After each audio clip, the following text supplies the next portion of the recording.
नमस्कार दोस्तों, reality classes में आपका स्वागत है। इस वीडियो में हम लोग एडू गोरिल्ला पब्लिकेशन का जो मॉक टेस्ट की बुक पब्लिश की है उसमें 10 मॉक टेस्ट दिए गए हैं और सभी में 100 क्वेश्चन दिए गए हैं। तो उसका जो पहला मॉक टेस्ट है ना, उसको सॉल्व करेंगे। इनका जो क्वेश्चंस हैं वो काफ़ी अच्छे हैं और आपके सिलेबस के अनुसार बनाए गए हैं।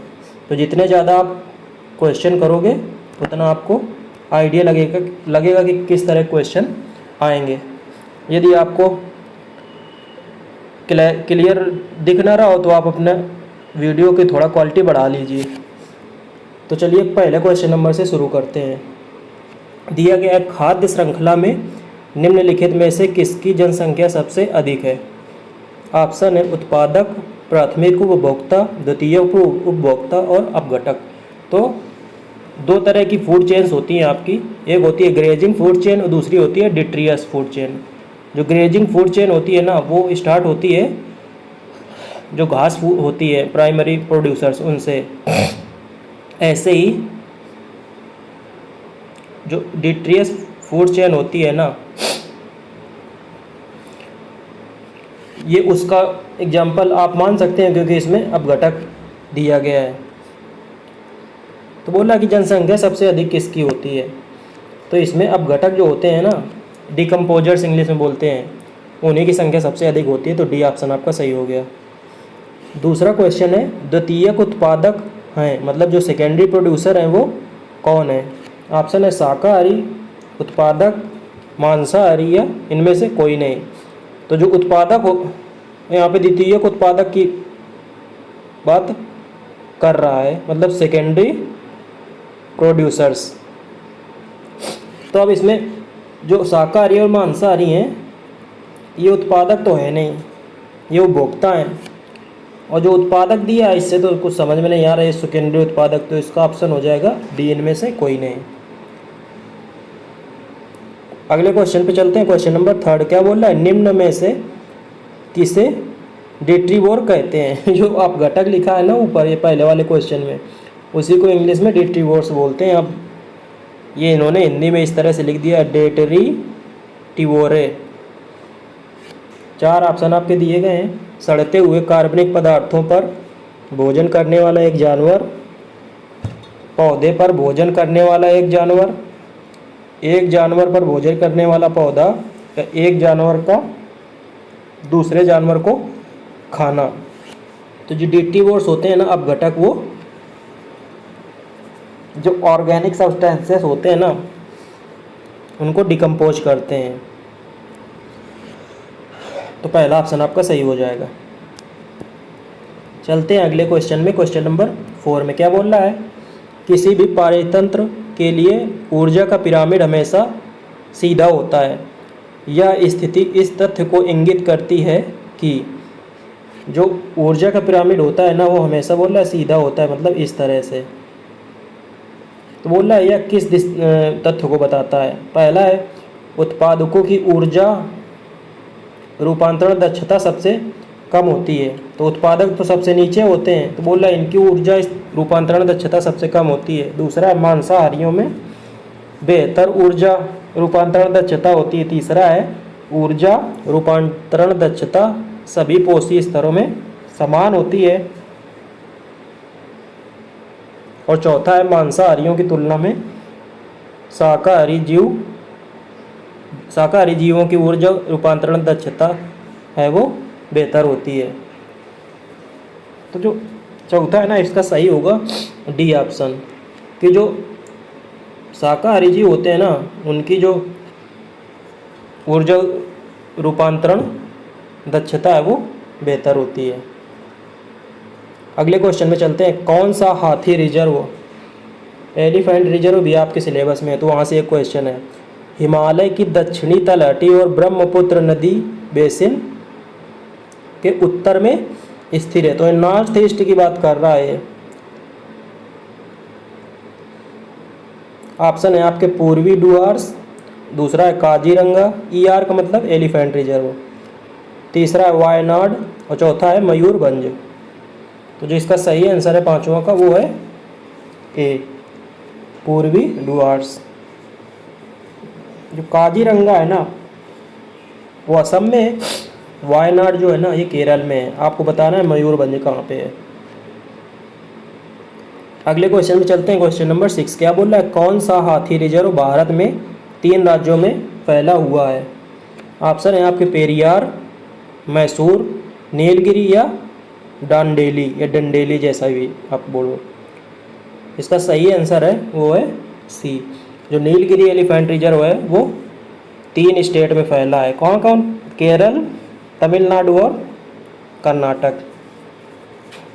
अगला क्वेश्चन है क्वेश्चन नंबर 7 क्या बोल रहा है, उड़ीसा के क्योंझर जिले में कौन सा हाथी अभ्यारण्य स्थिर है। ऑप्शन है वायनाड, शिवालिक, मयूर झरना या मयूरभंज। तो अभी मैंने बताया वायनाड ना, ये तो केरला में है। इसका सही आंसर है वो मयूरभंज है। जो अभी डी आया था ना ये उड़ीसा में है, मयूरभंज डिस्ट्रिक्ट पड़ता है वो। तो मयूरभंज एलिफेंट रिजर्व ये क्योंझर जिले में स्थित है उड़ीसा के। अगला चलते हैं क्वेश्चन नंबर 8 क्या बोल रहा है, निलंबन तंत्र द्वारा किस प्रकार के मिट्टी के कणों का क्षरण होता है। निलंबन तंत्र मतलब होता है सस्पेंशन। आपको मैंने जो सॉइल डिग्रेडेशन जब पढ़ाया है ना, मिट्टी और आर्द्रता का संरक्षण, उस चैप्टर पे ये बेस्ड है। तो बोल रहा है कि जो सस्पेंशन है ना वो किस प्रकार के मिट्टी के कणों में होता है ये प्रक्रिया। तो वो ऑप्शन है आपके मोटे मिट्टी के कण, महीन मिट्टी के कण, बहुत महीन मिट्टी के कण या ऊपर के सभी। तो जो 8वें का सही आंसर है वो सी है। जो बहुत महीन मिट्टी के कण होंगे ना वो हवा के पार्टिकल्स के साथ में ना घुले रहते हैं। अगला क्वेश्चन है क्वेश्चन नंबर 9 क्या बोल रहा है, लवणीकरण सैलिनेशन इसको इंग्लिश में बोलते हैं, इसकी प्रक्रिया कितने मृदा अपरदन के लिए उत्तरदायी है। काफ़ी अच्छा क्वेश्चन है। तो इसका जो सही आंसर है वो है सी, 50 से 75%। अगले क्वेश्चन में चलते हैं। क्वेश्चन नंबर 10 क्या बोल रहा है, मूंगफली में तेल की मात्रा होती है। ऑप्शन है आपके 26%, 45%, 60% या 37%। तो जो मूंगफली होते हैं ना उसमें तेल की मात्रा होती है लगभग 45%। अगले क्वेश्चन में चलते हैं।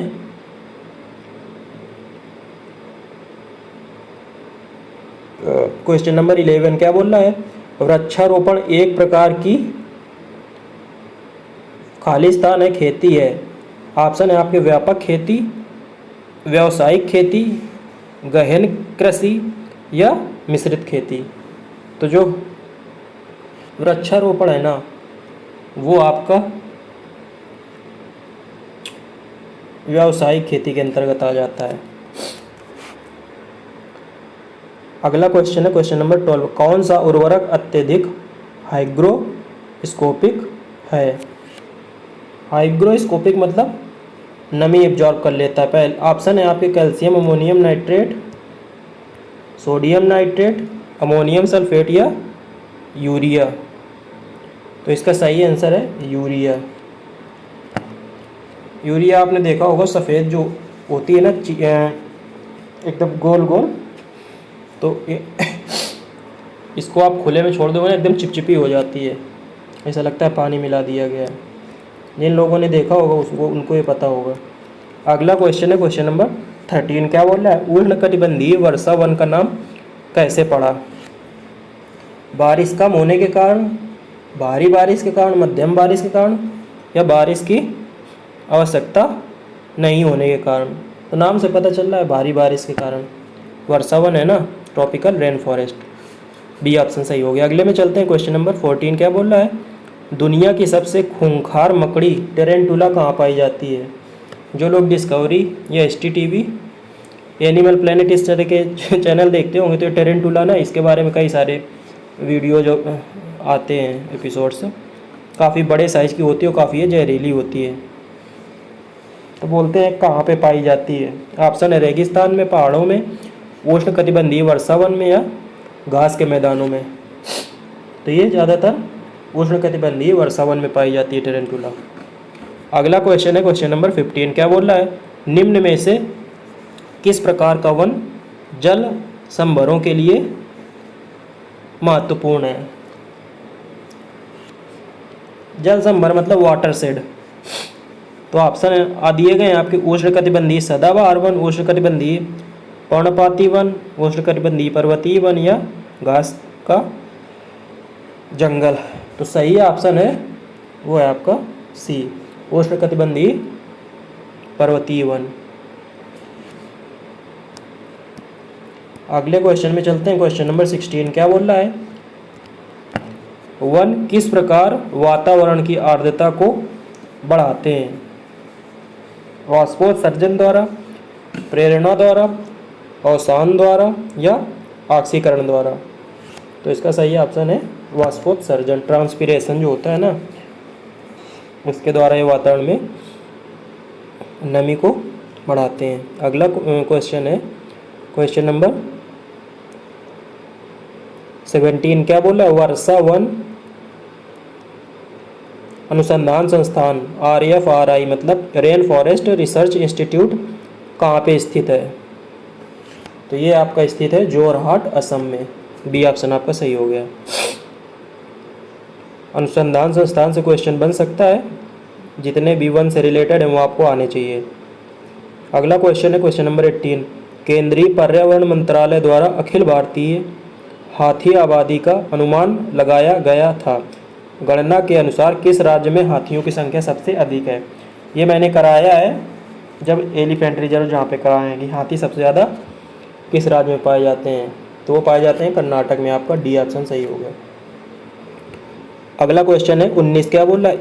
इनमें से कौन सा कथन वनस्पतियों और जीवों के ह्रास का एक वैध कारण नहीं है? मतलब किसकी वजह से वनस्पतियों और जीवों का ह्रास नहीं हो रहा?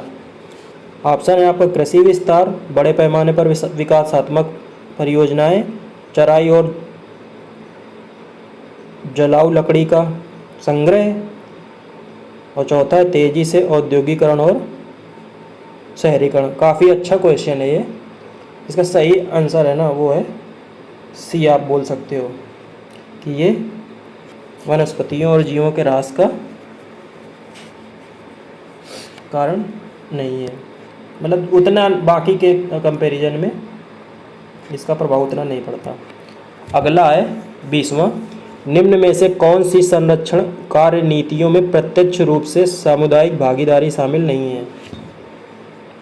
कम्युनिटी पार्टिसिपेशन बोल रहा है कि निम्न में से किसमें नहीं देखा गया था? पहला है संयुक्त वन प्रबंधन, दूसरा है चिपको आंदोलन, तीसरा है बीज बचाओ आंदोलन और चौथा है वन्य जीव अभयारण्यों का सीमांकन।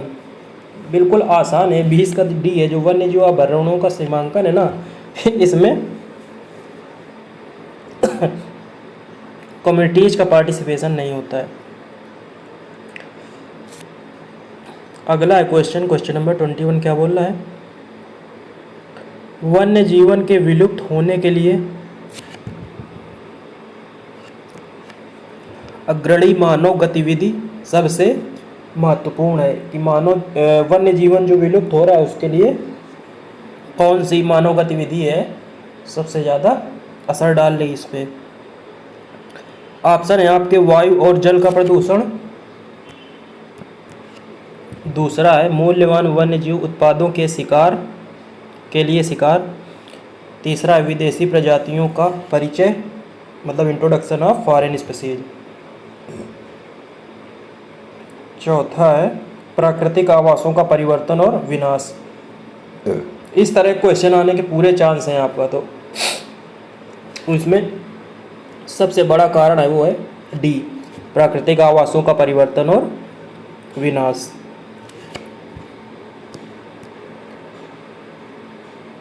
अगला क्वेश्चन है क्वेश्चन नंबर 22। क्या बोल रहा है?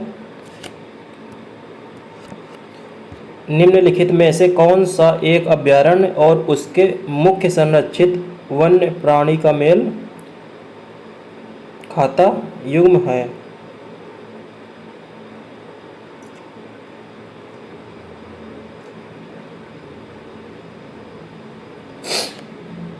मतलब कि यहाँ पे जो 4 ऑप्शन दिए गए हैं इसमें बोल रहा है कि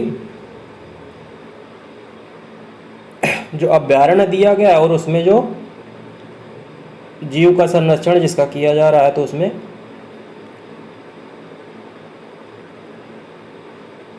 किसमें क्या बोल रहा है कि कौन सा एक अभयारण्य उसके मुख्य संरक्षित वन्य प्राणी का मेल खाता युग्म है? काजीरंगा में लिखा है कस्तूरी मृग, तो काजीरंगा में ना तो एक सींग वाला गैंडा वन क्या बोलते हैं, वन हार्न राइनो, हाँ वन हार्न राइनो बोलते हैं। गिर सिंह,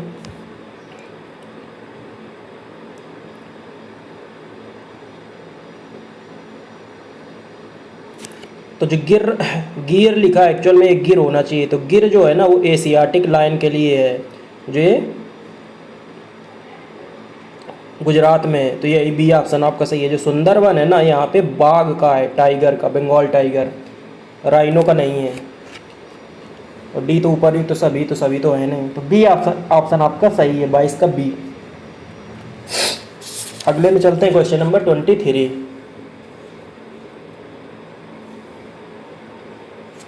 क्या बोल रहा है? यदि हम आधे जंगल पृथ्वी के आच्छादन को खोल दें तो सबसे पहले और सबसे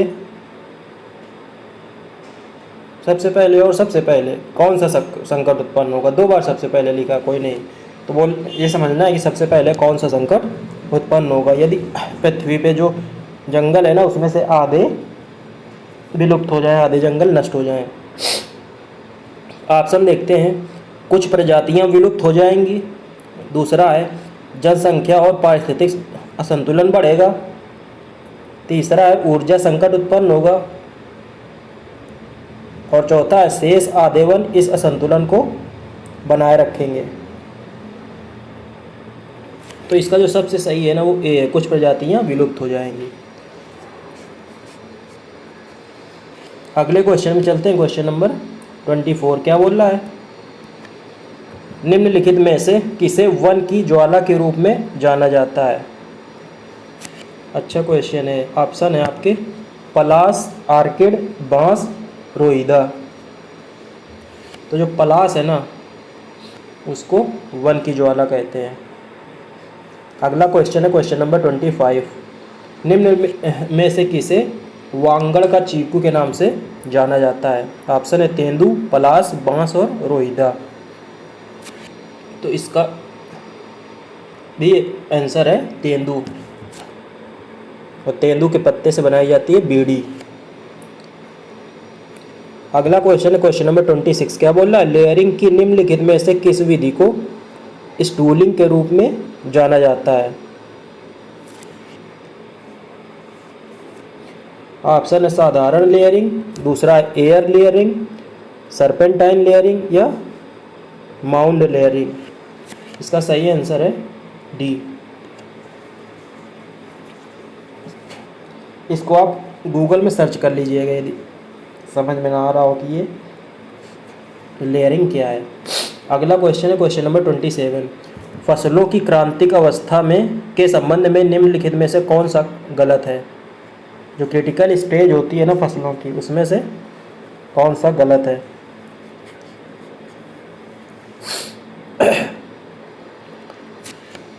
तो धान में लिखा जुताई, पुष्पगुच्छ, दीक्षा, शीर्षासन, पुष्पन। गेहूं में लिखा है क्राउन, रूट, दीक्षा, टेलरिंग टू बूटिंग। सोरघम में लिखा है बूटिंग, ब्लूमिंग और मिल्की डो स्टेज। मूंगफली है कंद निर्माण और पूर्व परिपक्वता। ये क्वेश्चन आप स्किप कर सकते हो, इस तरह को जो क्वेश्चन है ना आने के चांस है नहीं। वैसे इसका जो सही है वो डी है। अगला है क्वेश्चन नंबर 28। क्या बोल रहा है, निम्न में से कौन सा रबड़ के प्रसार का व्यावसायिक तरीका है। ऑप्शन है आपके टी नवोदित, फोरकट, बडिंग, दृढ़ लकड़ी का तना काटना या सॉफ्टवुड काटना। जो रबड़ है ना उसका एक्सपेंशन करने का व्यावसायिक तरीका कौन सा है। तो ये है ऑप्शन बी सही, फोरकट बडिंग। अगला क्वेश्चन है क्वेश्चन नंबर 29। क्या बोल रहा है, निम्न में से कौन सा लघु दिवसीय पौधा है। गेहूं, जौ, धान, चुकंदर। तो सी ऑप्शन सही है, धान। अगला है वन अधिकार अधिनियम 2006 का मूल उद्देश्य क्या है, ये इसका पूछ रहा है। वनों का वर्गीकरण, वनों पर वन मंत्रालय का नियंत्रण बनाना, या सी है राज्यों को उनके क्षेत्र के अंतर्गत आने वाले अभ्यारण्यों पर अधिक स्वायत्तता प्रदान करना, या डी पारंपरिक वनवासियों के अधिकारों की मान्यता। तो डी ऑप्शन सही है, जो फॉरेस्ट डूलिंग कम्युनिटीज है ना उनको अधिकारों की मान्यता देना, उनमें 30 का डी हो गया सही। अगला चलते हैं क्वेश्चन नंबर 31 पे। इसमें सभी क्वेश्चन है ना उतने अच्छे नहीं है, लेकिन जो आपको ज़्यादा टफ लगे उनको आप स्किप कर सकते हो। क्वेश्चन नंबर 31 है, मानव वन्यजीव संघर्ष प्रासंगिकता है। ऑप्शन है मानव स्वास्थ्य, सुरक्षा और कल्याण। मानव स्वास्थ्य, सुरक्षा और कल्याण के साथ साथ जैव विविधता और पारिस्थितिक तंत्र स्वास्थ्य के लिए महत्वपूर्ण परिणाम। अगला है लगभग 65 मिलियन साल पहले डायनासोर के लुप्त होने के बाद से या इनमें से कोई नहीं। कहने का मतलब है कि जो ह्यूमन वाइल्ड लाइफ कॉन्फ्लिक्ट है ना वो कब से चला आ रहा है और वो किस संबंध में सही है, मतलब किस संबंध में यहाँ पे लागू होता है। 31 पर ना सही ऑप्शन है वो है बी, कि मानव स्वास्थ्य, सुरक्षा और कल्याण के साथ साथ जैव विविधता और पारितंत्र के स्वास्थ्य के महत्वपूर्ण परिणाम। अगला क्वेश्चन है क्वेश्चन नंबर 32। क्या बोल रहा है, मानव वन्यजीव संघर्ष का प्रमुख कारण क्या है। निवास का विनाश, जलवायु परिवर्तन, वन्यजीवों की अत्यधिक जनसंख्या या ऊपर के सभी, उपरोक्त सभी। तो इसका जो सही ऑप्शन है वो डी हो गया सभी। 33 क्वेश्चन नंबर है, निम्न में से कौन सी प्रजाति अक्सर भारत में वन्यजीव संघर्ष में शामिल होती है। जो मानव वन्यजीव संघर्ष इंडिया में देखा गया है ना, तो बोल रहा है कि कौन सी प्रजाति ज़्यादा इसमें शामिल है। ऑप्शन है आपका हाथी, गेंडे, हाथी, शेर, गैंडा या ऊपर के सभी। तो हाथी ना, इनके बारे में आप कई बार देखते होंगे कि ये ट्रेन के सामने आ जाते हैं, ट्रेन की पटरियाँ निकलते रहते हैं तो डैमेज हो जाते हैं कई बार। ये जो खेत होते हैं ना वहाँ पे भी नुकसान पहुँचाते हैं। अगले क्वेश्चन में चलते हैं, क्वेश्चन नंबर 34। क्या बोल रहा है, ये यहाँ पे दिया गया है, मानव वन्यजीव संघर्षों को कम करने के लिए उपयोग की जाने वाली विधियों में से एक क्या है। वन्यजीवों का स्थानांतरण, शिकार कोटा में वृद्धि, बिजली की बाढ़ या वनों की कटाई। बिल्कुल सही है, मतलब आसान है। बिजली की जो बाढ़ है ना वो इलेक्ट्रिक फेंसिंग। 35 क्वेश्चन नंबर है, वन्य जीवों से होने वाली फसल क्षति को रोकने का सबसे प्रभावी तरीका क्या है। घातक नियंत्रण, रासायनिक विकर्षक, पशुधन की रखवाली करने वाले कुत्ते या फसल चक्र। तो 35 का सबसे सही है वो है सी, कि जो पशुधन की रखवाली करने वाले कुत्ते हैं ना,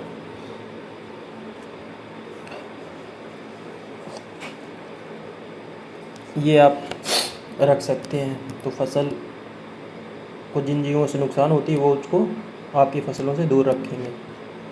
अगला है क्वेश्चन नंबर 36। क्या बोल रहा है, वन प्रमाणन का उद्देश्य क्या है।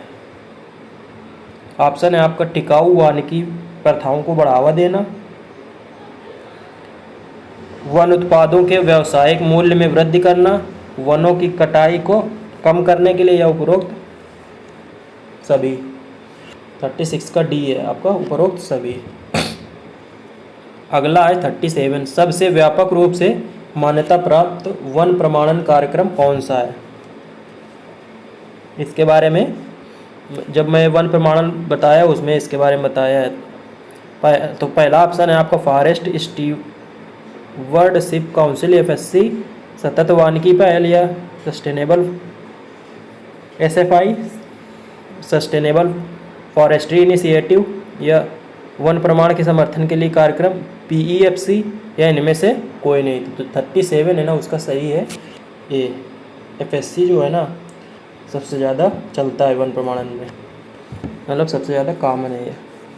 अगला वन प्रमाणन कार्यक्रम के मुख्य घटक क्या हैं? वन प्रबंधन योजना, स्वतंत्र तटीय पक्ष ऑडिट या हिरासत ट्रैकिंग की श्रृंखला, और चौथा ऑप्शन है उपरोक्त सभी। तो सभी है ना, ये फॉरेस्ट सर्टिफिकेशन में आते हैं। अगला है क्वेश्चन नंबर 39, वन उपज किसे माना जाता है? लकड़ी, जंगली फल, औषधीय पौधे या उपरोक्त सभी? तो उपरोक्त सभी ये आते हैं वन उपज में। अगला क्वेश्चन नंबर 40 क्या बोल रहा है? वन उपज के सतत प्रबंधन का क्या महत्व है? ऑप्शन है यह वन संसाधनों की दीर्घकालिक उपलब्धता सुनिश्चित करता है, यह वन पारिस्थितिक तंत्र पर नकारात्मक प्रभाव को कम करता है, यह स्थानीय आजीविका का समर्थन करता है, या उपरोक्त सभी? तो इसका भी डी ऑप्शन सही है। अगले में चलते हैं, वन उपज के प्रबंधन से जुड़ी कुछ चुनौतियां क्या हैं? ऑप्शन है अस्थिर कटाई प्रथाएं, अपर्याप्त निगरानी और प्रवर्तन, बाजारों तक पहुंच का अभाव, या उपरोक्त सभी? तो इसका भी डी ऑप्शन सही है। 100 क्वेश्चन करवाने तो थोड़ा सा जल्दी मैं करवा रहा हूँ। अगला 42 क्वेश्चन नंबर क्या है? वन आपदा क्या है? ऑप्शन है आपके एक प्राकृतिक घटना जो वन पारिस्थितिक तंत्र को महत्वपूर्ण नुकसान पहुंचाती है, एक मानव जनित घटना जो वन विनाश की ओर ले जाती है, और सी है ए और बी दोनों, और डी इनमें से कोई नहीं। तो इसका सही है ऑप्शन वो सी, ए और बी दोनों। अगला 43 क्वेश्चन नंबर, वन आपदाओं को रोकने और कम करने से जुड़ी कुछ चुनौतियां क्या हैं? मतलब जो फॉरेस्ट डिजास्टर्स है ना उनको रोकने और कम करने, इसमें कौन सी चुनौतियां आती हैं? पहला है वन प्रबंधन के लिए धन की कमी, दूसरा है निगरानी और पूर्व चेतावनी प्रणाली के लिए सीमित क्षमता, तीसरा है अपर्याप्त प्रतिक्रिया और तैयारी योजना, और डी है उपरोक्त सभी। तो डी ऑप्शन इसका सही है। अगला क्वेश्चन है क्वेश्चन नंबर 44 क्या बोल रहा है? वन आपदाओं को रोकने और कम करने के लिए कुछ रणनीतियाँ क्या हैं? सतत वन प्रबंधन, अग्नि प्रबंधन और नियंत्रित जलन, सामुदायिक जुड़ाव और शिक्षा, या उपरोक्त सभी? तो 44 में भी उपरोक्त सभी है। अगले क्वेश्चन में चलते हैं 45, राजस्व अभिलेखों में वन भूमि के नामांतरण का उद्देश्य क्या है? मतलब जो वन भूमि है ना उसका रेवेन्यू सर्टिफिकेट्स में नामांतरण किस लिए महत्वपूर्ण है, ये इनका कहने का मतलब है। ऑप्शन है स्वामित्व या शीर्षक में परिवर्तन को दर्शाने के लिए, दूसरा भूमि उपयोग में परिवर्तन को दर्शाने के लिए, तीसरा है भूमि पर कर का आकलन करने के लिए, डी उपरोक्त सभी। तो जो पहला ऑप्शन है ना वो सही है कि जो ज़मीन का जो मालिक है ना उसमें जब चेंज है तो वो पता चल जाएगी किसके अंडर में वो है। अगला है 46 क्वेश्चन नंबर, राजस्व अभिलेखों में वन भूमि की नामांतरण प्रक्रिया प्रारंभ करने के लिए कौन उत्तरदायी है? तो ऑप्शन है यहाँ पे सरकार, भूमि का वर्तमान स्वामी, जमीन का पिछला मालिक, या एक स्थानीय प्राधिकरण। तो बी ऑप्शन इसका सही है। जो भूमि का वर्तमान स्वामी है ना वो नामांतरण की जो प्रक्रिया है वो शुरू करने के लिए उत्तरदायी है। अगला क्वेश्चन नंबर 47 क्या बोल रहा है? राजस्व अभिलेखों में वन भूमि के नामांतरण के लिए किस प्रकार के दस्तावेजों की आवश्यकता होती है? ऑप्शन है भूमि स्वामित्व प्रमाण, दूसरा है वन विभाग से अनापत्ति प्रमाण पत्र, या ऋण भार प्रमाण पत्र, समझ में आ रहा है? उपरोक्त सभी जरूरत पड़ेगी। अगला क्वेश्चन नंबर 48 क्या बोल रहा है? वन बस्तियों का मुख्य उद्देश्य क्या है?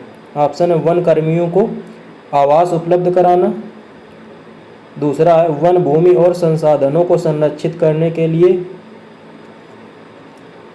तीसरा है वन क्षेत्रों में पर्यटन को बढ़ावा देने के लिए, या वनों में व्यावसायिक गतिविधि को बढ़ाना। तो वन बस्ती है ना, वो वन कर्मियों को आवास उपलब्ध कराना इसका मुख्य उद्देश्य है। ये ऑप्शन आपका सही है। अगला है 49, आमतौर पर वन बस्तियों के लिए किस प्रकार के जंगलों को निर्दिष्ट किया जाता है? ऑप्शन है प्राकृतिक वन, वृक्षारोपण वन, या दोनों में से कोई नहीं। तो दोनों है ना, प्राकृतिक और वृक्षारोपण वन ना, वहाँ पे वन बस्तियाँ बनाई जा सकती हैं। अगला है क्वेश्चन नंबर 50 क्या बोल रहा है? वन श्रमिकों के लिए वन बस्तियों के क्या लाभ हैं? रहने की स्थिति में सुधार, स्वास्थ्य सेवा तक बहुत बेहतर पहुंच, नौकरी की सुरक्षा में वृद्धि, या उपरोक्त सभी। डी ऑप्शन इसका सही हो गया। अगला है 51 क्या बोल रहा है? वनीकरण और कृषि वानिकी के बीच मुख्य अंतर क्या है? डिफरेंस यहाँ पे बताना है फर्स्ट। अफॉरेस्टेशन और एग्रोफॉरेस्ट्री के बीच में।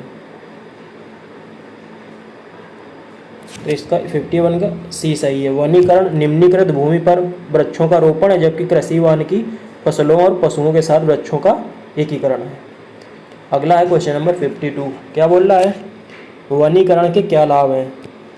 मृदा संरक्षण, कार्बन पृथक्करण, वन्य जीवों के आवास में वृद्धि, या उपरोक्त सभी। तो डी ऑप्शन इसका सही है। अगला है क्वेश्चन नंबर 53 क्या बोल रहा है? किसानों के लिए एग्रो फॉरेस्ट्री के क्या लाभ हैं? ऑप्शन है आय में वृद्धि, मिट्टी की उर्वरता में सुधार, कटाव कम होना, उपरोक्त सभी। तो डी ऑप्शन सही है इसका। 54 है 54 वनीकरण क्या है? अफॉरेस्टेशन क्या है? शहरी क्षेत्र में पेड़ लगाने की प्रक्रिया, या एक कृषि क्षेत्र में पेड़ लगाने की प्रक्रिया, या पहले के वन क्षेत्र में पेड़ लगाने की प्रक्रिया, या इनमें से कोई नहीं।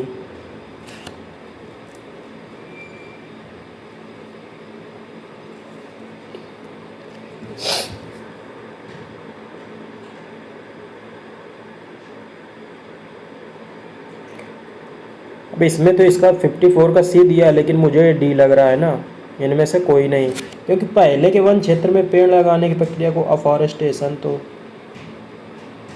है नहीं है। कृषि क्षेत्र में पेड़ लगाना ये एग्रो फॉरेस्ट्री है। शहरी क्षेत्र में पेड़ लगाना तो अब अफॉरेस्टेशन में ना केवल शहरी क्षेत्र थोड़ी होता है। तो आप इसको ना डी सही मानिए, इनमें से कोई नहीं। अगला क्वेश्चन नंबर 55 एग्रो फॉरेस्ट्री क्या है? एग्रो फॉरेस्ट्री इसका ए ऑप्शन सही है। अधिक टिकाऊ भूमि उपयोग वाली प्रणाली बनाने के लिए कृषि और वानिकी प्रौद्योगिकियों के संयोजन का अभ्यास। अगला क्वेश्चन है 56 कार्बन क्रेडिट पे क्वेश्चन है कि ये क्या है? इसका सी ऑप्शन सही है। एक वित्तीय साधन जो एक मीट्रिक टन कार्बन डाइऑक्साइड या समकक्ष के उत्सर्जन के अधिकार का प्रतिनिधित्व करता है। मतलब जो एक कार्बन क्रेडिट होता है ना, वो 1 टन कार्बन डाइऑक्साइड या उसके इक्विवेलेंट 1 टन कार्बन डाइऑक्साइड ई लगा देते हैं, इक्विवेलेंट उसके बराबर होता है। अगला क्वेश्चन नंबर 57 क्या बोल रहा है? कार्बन क्रेडिट कैसे बनाए जाते हैं? ऑप्शन है कार्बन ऑफसेट प्रोजेक्ट खरीद कर, सरकार द्वारा एक नियामक प्रक्रिया के माध्यम से, ये सी ए और बी दोनों, और इनमें से कोई नहीं। तो जो सी है ना वो इसमें सही है।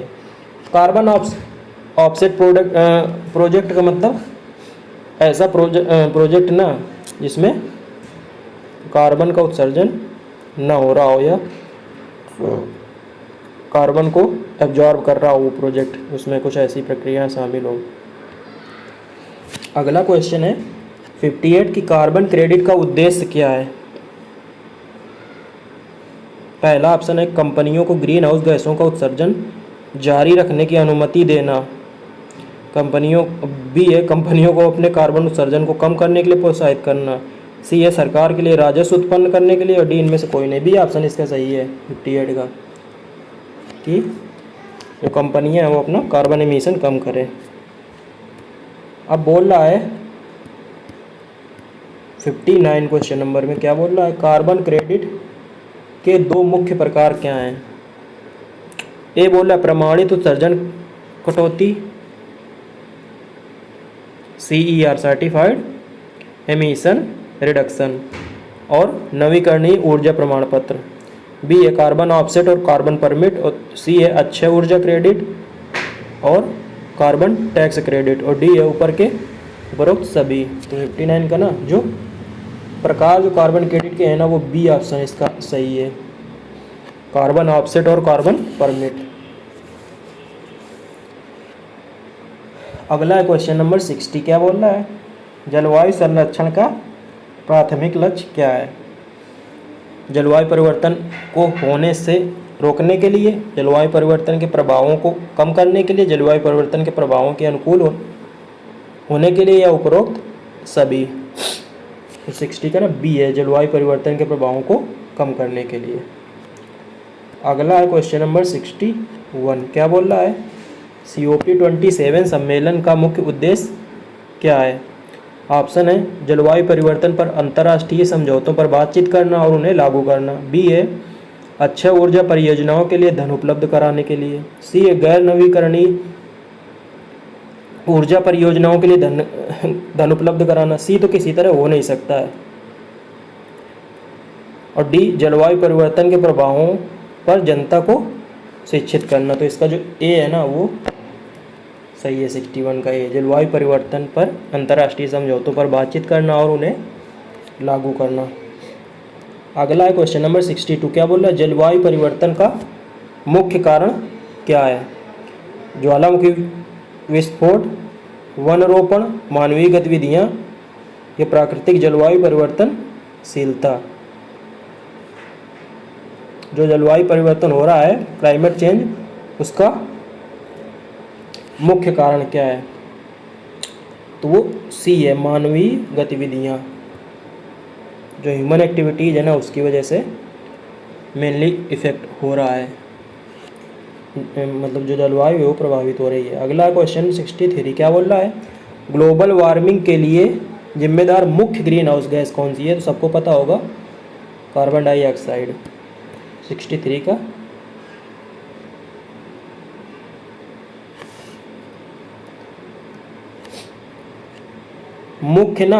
मुख्य पूछ रहा तो ए ही सही होगा। अगला क्वेश्चन नंबर 64, यदि यहाँ से मुख्य हटा देता जिम्मेदार गैस कौन सी है तो ये उपरोक्त सभी हो जाता। 64 है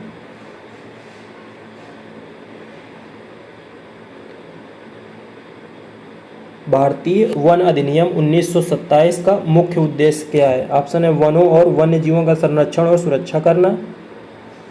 1927 में ये नहीं था, ये संरक्षण और सुरक्षा तो अभी बाद में आया है। दूसरा वनोपज के व्यापार को विनियमित करने के लिए। तीसरा है वनों के विकास को बढ़ावा देना। तो जो डी है ना उपरोक्त सभी, इस पे आप टिक कर सकते हैं।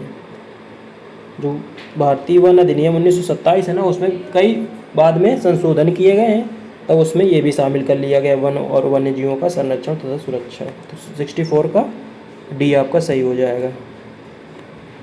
अगला क्वेश्चन नंबर 65 क्या बोल रहा है, वन संरक्षण अधिनियम 1980 का मुख्य उद्देश्य क्या है। वनों और वन्य जीवों के संरक्षण के लिए।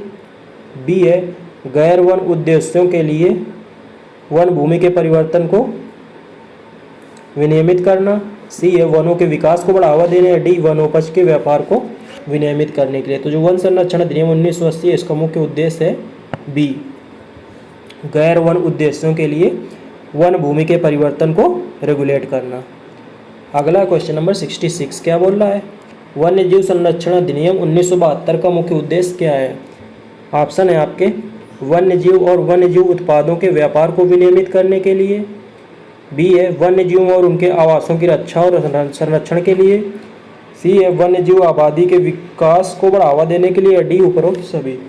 तो इसका जो सबसे सही है ना वो बी है, वन्य जीवों और उनके आवासों की रक्षा और संरक्षण।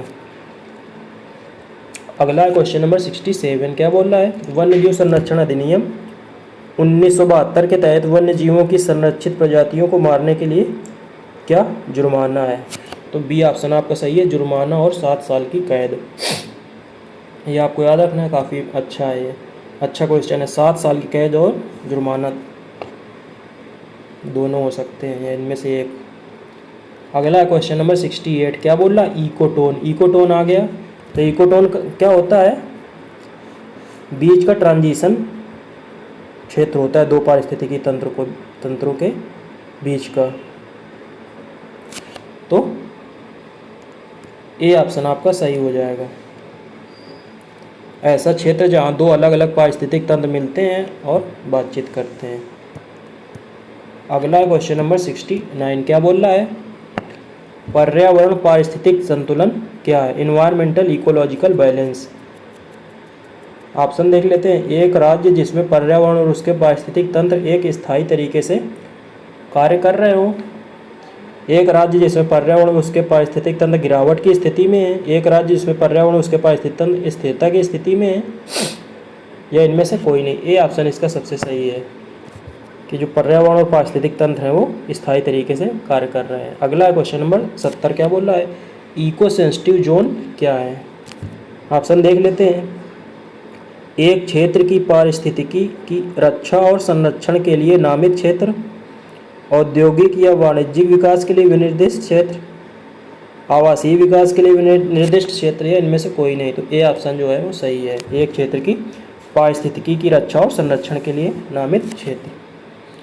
चलते हैं अगले क्वेश्चन में। 71 कहाँ पे है? ये दिया गया है राइट साइड में, पहला। इको सेंसिटिव जोन में कौन सी गतिविधियाँ विनियमित होती हैं? ऑप्शन है औद्योगिक और वाणिज्यिक, बी है आवासीय, सी है कृषि गतिविधियाँ, या उपरोक्त सभी। तो ये जो है ना, औद्योगिक और वाणिज्यिक गतिविधियाँ ये विनियमित होती हैं, रेगुलेटेड होती हैं ESZ इको सेंसिटिव जोन में। Question number 72। क्या बोल रहा है? इको सेंसिटिव जोन की स्थापना का मुख्य लक्ष्य क्या है? ऑप्शन है आर्थिक विकास को बढ़ावा देना, बी है एक क्षेत्र की पारिस्थितिकी की रक्षा और संरक्षण के लिए, सी है किसी क्षेत्र में मानव जनसंख्या में वृद्धि करना। वृद्धि करना कहाँ से? इनमें से कोई नहीं। बी ऑप्शन आपका सही है, क्षेत्र का जो पारिस्थितिकी है उसकी रक्षा और संरक्षण। अगला क्वेश्चन नंबर 73। क्या बोल रहा है? आरक्षित वन क्या है? रिजर्व्ड फॉरेस्ट है ना, उसके बारे में ये है। एक वन क्षेत्र वन्य जीवन और जैव विविधता के संरक्षण के लिए अलग रखा गया है। यह वन संसाधनों के व्यावसायिक दोहन के लिए अलग रखा गया वन क्षेत्र। सी वन्य जीवों के संरक्षण और वन संसाधनों के व्यावसायिक दोहन दोनों के लिए अलग रखा गया वन क्षेत्र। ये कहाँ से हो सकता है? और डी इनमें से कोई नहीं। ए ऑप्शन आपका सही है कि वन्य जीवन और जैव विविधता के संरक्षण के लिए जिसको हम लोग प्रोटेक्ट करते हैं वो है आरक्षित वन, रिजर्व फॉरेस्ट। 74। अब यहाँ पे आ गया संरक्षित वन मतलब प्रोटेक्टेड फॉरेस्ट। ऐसा वन क्षेत्र जहाँ कुछ प्रतिबंधों के साथ मानवीय गतिविधियों की अनुमति है। यही ये आपका ऑप्शन सही है। अगला है 75। आरक्षित वन का मुख्य उद्देश्य क्या है? तो 75 का भी ए सही है, वन्य जीवों की रक्षा करने के लिए। बाकी सब बेकार है। वन लकड़ी उपलब्ध कराना, पर्यटन को बढ़ावा देना, कृषि का समर्थन, ये सब नहीं है। 76 में चलते हैं। आरक्षित वन के प्रबंधन के लिए कौन जिम्मेदार है? तो ये राज्य वन विभाग है, वो जिम्मेदार है। 76 का सी। जब मैंने आरक्षित और संरक्षित वन बताए हैं ना जिस टॉपिक में, तो वहाँ पे ये बताया है। अगला है राष्ट्रीय उद्यानों का प्राथमिक उद्देश्य क्या है? जो नेशनल पार्क्स हैं वो उनका मेन उद्देश्य क्या है? इसका भी ए सही है कि वन्य जीवों और उनके आवास का संरक्षण। अब मनोरंजन गतिविधियाँ तो है नहीं, या इमारती लकड़ी की कटाई, ये भी नहीं है। अगला है क्वेश्चन नंबर 78। क्या बोल रहा है? निम्नलिखित में से कौन सा भारत में पक्षी अभ्यारण्य नहीं है?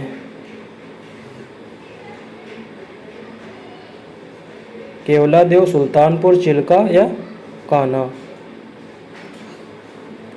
जो कान्हा है ना वो पक्षी अभ्यारण्य नहीं है। बाकी सभी जो ये दिए गए हैं,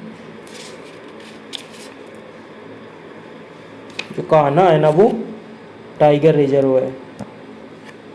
अगला क्वेश्चन नंबर 79 क्या बोल रहा है, पक्षी अभ्यारण्यों का उद्देश्य क्या है।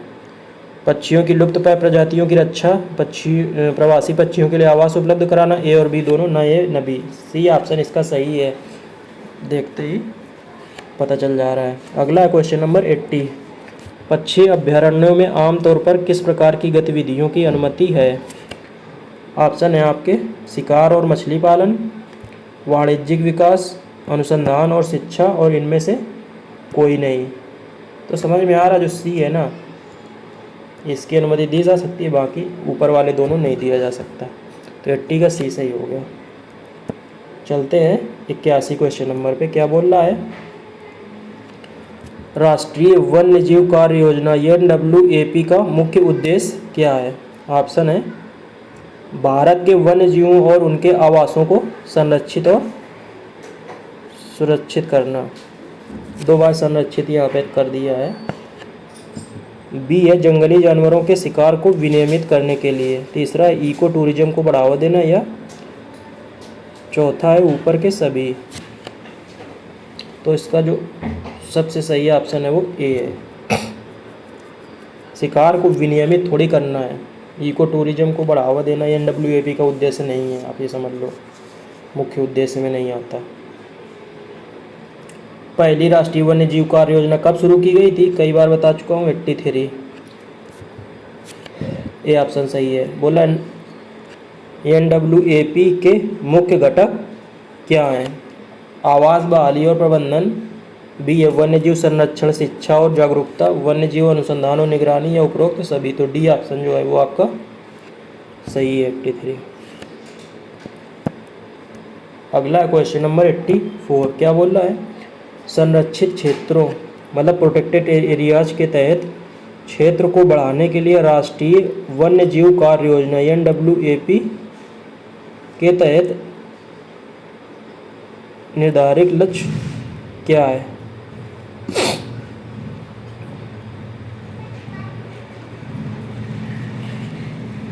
तो जो प्रोटेक्टेड एरिया है ना वो लगभग 6 से 7% तक करना है। तो सी ऑप्शन जो है वो सही है। भारत का जो क्षेत्रफल है ना उसका 6 से 7% प्रोटेक्टेड एरिया में होना चाहिए, ये NWAP का लक्ष्य है। अगला क्वेश्चन नंबर 85, भारत की राष्ट्रीय वन नीति के अनुसार बनाए रखने के लिए आवश्यक न्यूनतम वनावरण 33%। ये तो सबको आता होगा 85 का, बी। अगला क्वेश्चन है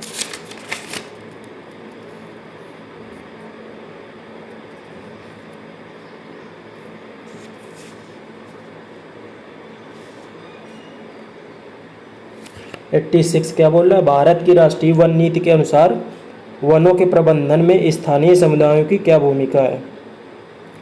निष्क्रिय दर्शक बने रहे ना, ये कहाँ से हो सकता है, पहला तो गलत।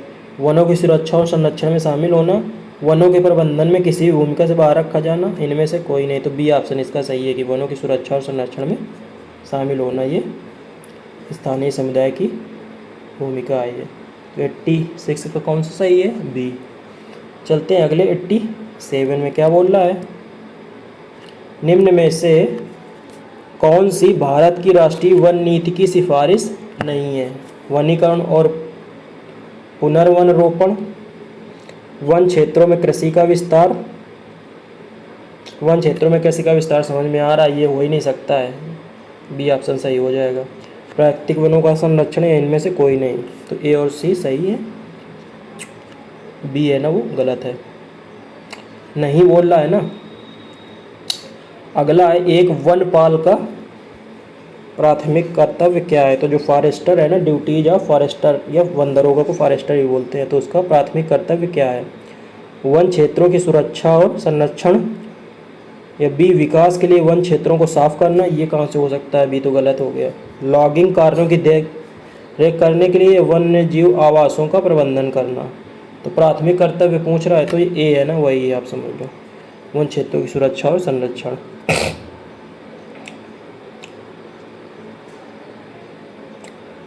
अगला है 89, क्या बोल रहा है, वनवासियों का एक प्रमुख अधिकार क्या है। वन क्षेत्रों में सार्वजनिक पहुंच को प्रतिबंधित करने का अधिकार, विकास के लिए वन क्षेत्रों को साफ करने का अधिकार भी तो होगा नहीं, भूमि उपयोग योजना में भाग लेने का अधिकार और वन्य जीव आवासों के प्रबंधन का अधिकार।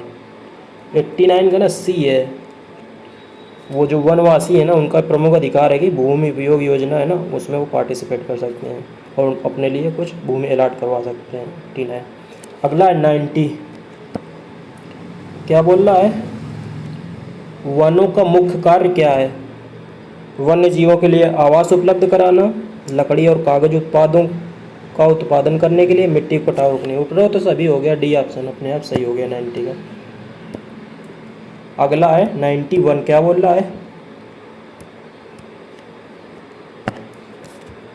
वनों के संरक्षण के प्रमुख लाभों में से क्या है, जलवायु विनियमन, मृदा संरक्षण, जल शोधन, उपरोक्त सभी, तो उपरोक्त सभी डी।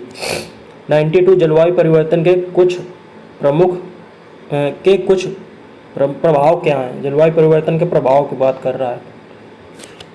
समुद्र स्तर का बढ़ना सही है, ये वर्षा पैटर्न में परिवर्तन ये भी सही है, अधिक लगातार और तीव्र गर्मी की लहरें ये भी सही है। तो आपका चारों सही हो गए, तीनों, तो उपरोक्त सभी डी ऑप्शन इसका सही हो गया।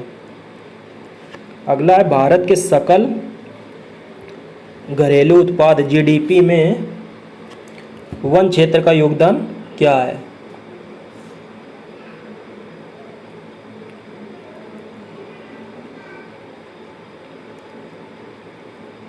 तो ये ना इसका जो मैंने बताया वो सी ऑप्शन है, 2 से 3% है मेरे हिसाब से। तो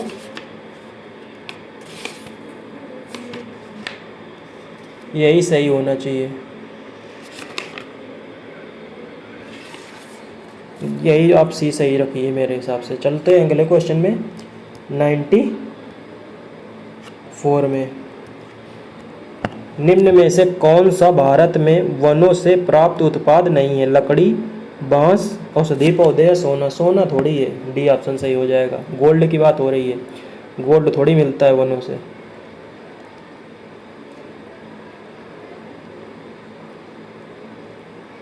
अगला क्वेश्चन नंबर 95, क्या बोल रहा है, वन संरक्षण अधिनियम 1980 की क्या भूमिका है।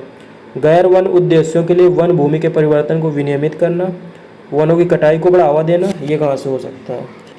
वनों का व्यावसायिक दोहन बढ़ाना, ये भी नहीं हो सकता। वनों और वन्य जीवों की रक्षा और संरक्षण, ए और डी है ना, दोनों सही लग रहे हैं लेकिन इसमें ज़्यादा सही है ना, वो है ए, गैर वन उद्देश्यों के लिए वन भूमि के परिवर्तन को विनियमित करना। अगला है 96, क्या बोल रहा है, वनों और वन्य जीवों के संरक्षण का मुख्य लक्ष्य क्या है।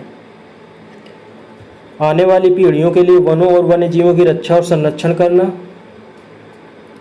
वनों की कटाई और वन्य जीवों के अवैध शिकार को बढ़ावा देना, ये कहाँ से हो सकता है। वनों और वन्य जीवों के व्यावसायिक दोहन को बढ़ावा देना, ये भी नहीं हो सकता। वनों और वन्य जीव आबादी के आकार को कम करना, ये भी नहीं हो सकता। ए है ना, वो सही है, बाकी तो निगेटिव है। चलते हैं अगले में, क्वेश्चन नंबर 97, क्या बोल रहा है, पर्यावरण के लिए वृक्षारोपण क्यों जरूरी है। वन्य जीवों के लिए आवास प्रदान करना, वातावरण कार्बन डाइऑक्साइड को के स्तर को कम करने के लिए, प्राकृतिक संसाधनों का व्यावसायिक दोहन बढ़ाना, ये तो नहीं है, सी तो नहीं है। डी, जंगलों और वन्य जीव आबादी के आकार को कम करना। सी और डी तो गलत है, ए और बी एक बार फिर से देख लेते हैं। वन्य जीवों के लिए आवास प्रदान करना, बी वातावरण कार्बन डाइऑक्साइड के स्तर को कम करने के लिए। जो 97 का ना, ए आप ज़्यादा सही समझ लीजिए, तो ए ऑप्शन आपका सही है। अगला 98, अपने कर्तव्यों के प्रदर्शन में वनवासियों के क्या अधिकार हैं।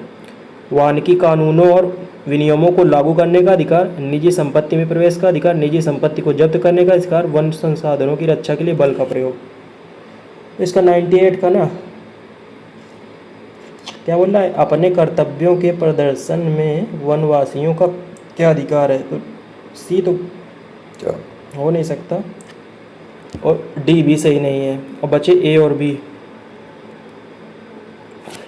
तो पहला है ना, तो वो वनवासियों का अधिकार नहीं है, वो गवर्नमेंट का है। निजी संपत्ति में प्रवेश का अधिकार इनको मिला हुआ है, कर्तव्यों के प्रदर्शन के लिए प्राइवेट प्रॉपर्टी में इंटर कर सकते हैं। बी ऑप्शन इसका सही है। अगला चलते हैं क्वेश्चन नंबर 99। क्या बोल रहा है? वन कर्मियों को अपने कर्तव्यों के निर्वहन में किन चुनौतियों का सामना करना पड़ सकता है? ऑप्शन है अन्य भूमि उपयोगों के साथ विरोध, सीमित धन और संसाधन, वन समुदाय और हितधारकों से प्रतिरोध, या उपरोक्त सभी। तो 99 का डी सही है।